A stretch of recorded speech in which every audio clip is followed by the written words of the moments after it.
All right, guys, we're at Departure Fest 2025. LFG! It's just a beautiful city. Like, I'm from Fort Erie, and Fort Erie is like this factory town. It's a border town. It's this beautiful thing, and like, I don't know. I just think like having Rizzo's there is this thing that I think is like really beautiful. And I think having, especially with the what do you call it? The stadium, or what do you call it? It's an arena. An arena, yeah.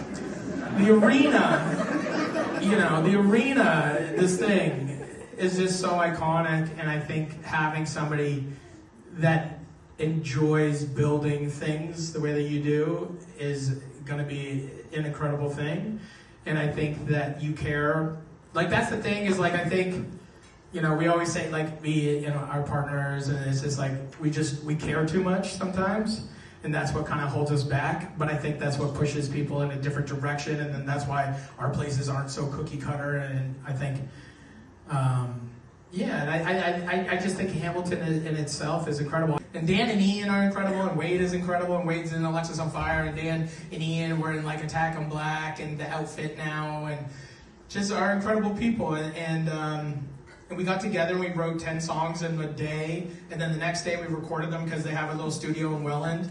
And then we just sat on it forever. Like, this was like 3 summers ago, and then we were like, why don't we put it out? It's actually good.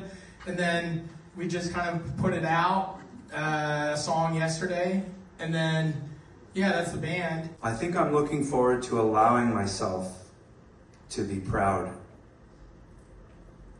of what that record became, you know, and celebrating with all the people that seem to love it, and just, yeah, just like in the truest way possible, sing those songs for all of the people who have ownership of them now, you know?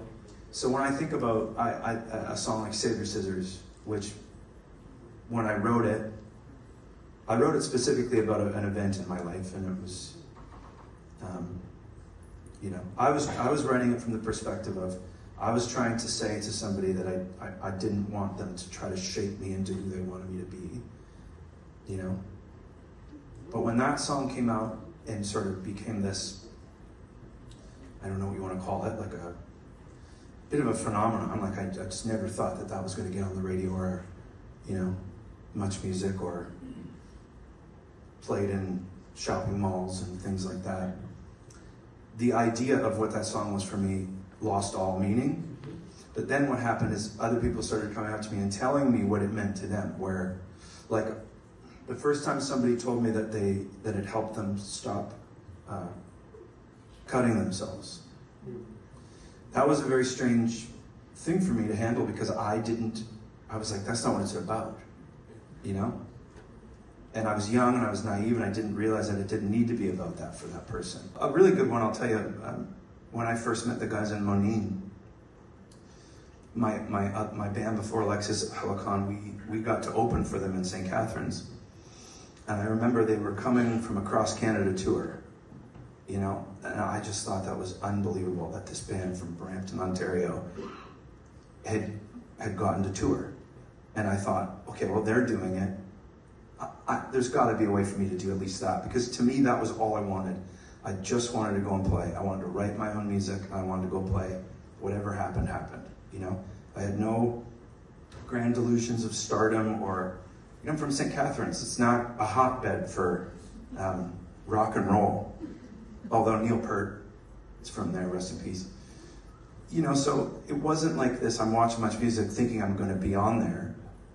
But the passion for writing and performing has always been there. One of the sort of like earliest pieces of feedback I remember getting from the people who helped us establish the foundation was, you're trying to do too much. You're trying to reach too many people. And that, you know, I think that speaks to the sort of like spectrum of not just issues, but like, you know, our community is vast, and we don't all agree. We don't all agree. In fact, we mostly disagree. And I think also in some cases you're literally trying to solve a very small problem. So, for example, one of the early grantees was an organization who applied for a grant where they just wanted bus passes. Can you buy us bus passes? Because the community that we are trying to reach, we are in the inner city and they are out in the suburbs, and we want to make sure that they can reach us. We don't need you to help with programming. We don't need you to help us, keep the lights on. We just need bus passes. So how do you explain that?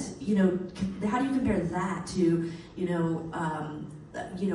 probably our largest and most recognizable program, which is just, we grant, funding to almost every LGBTQ summer camp in North America, so that they can, provide a place for people who maybe don't have money to come to the camp. I think the desire to create community is what drove us to look for artists, search out artists, and support them. And I also think the other part was we just had such an intense audience, even when it was small. They loved what we loved, and so it felt really important to share about the things we were interested in, especially when it came to music.